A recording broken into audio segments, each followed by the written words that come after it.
G'day, Jim Harnwell here for Marine Business Magazine. I'm at the Sanctuary Cove Boat Show with Dustan McCoy, the Chairman and CEO of Brunswick Corporation. Welcome to Australia, Mr. McCoy. Thank you very much, Jim. Very glad to be here. Nice meeting you too. Thank you. Everyone in the boating industry knows that last year was a particularly tough time.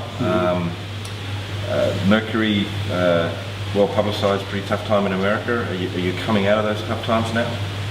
I think we're getting better in the United States, Jim, but I can't say that we're into full-blown recovery and that we see recovery just around the corner.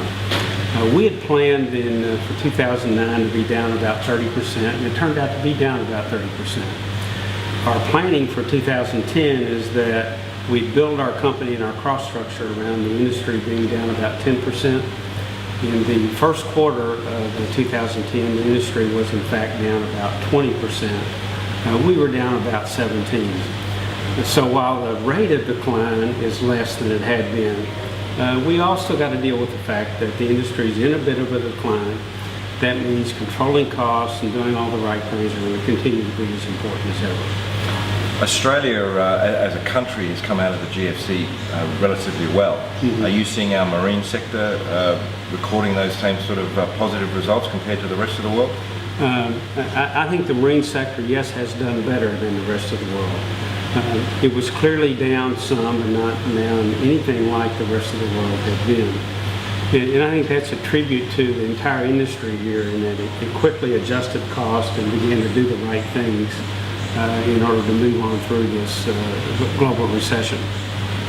I think too that there are many factors in the Australian economy that support the marine industry in a different way than perhaps other countries and continents have been able to support. For instance, you have a very strong mining sector. That's interesting. You talk about the mining sector there. There's considerable debate at the moment about a new tax that our federal government wants to bring in. Yes. In your opinion, does bringing along some sort of financial measure like that potentially harm the wider economy and also our marine sector? I think to the extent that strong business sectors in Australia are harmed by governments, we will see it then begin to impact the marine industry. And probably as we look globally, and this may be a bit controversial, but I think many in business are beginning to ask themselves this question. As governments attempt to regulate those of us who participate in the economy, many of us are concerned that maybe our biggest risk in business is not the economy, but it's government regulation that inadvertently harms us or reduces our ability to conduct business in the way we need to. And that, along with a lot of other factors, for instance, weakness in the European economy, I think we're beginning to see impacting global economies. You're seeing in all the stock markets of the world right now, and there's concern.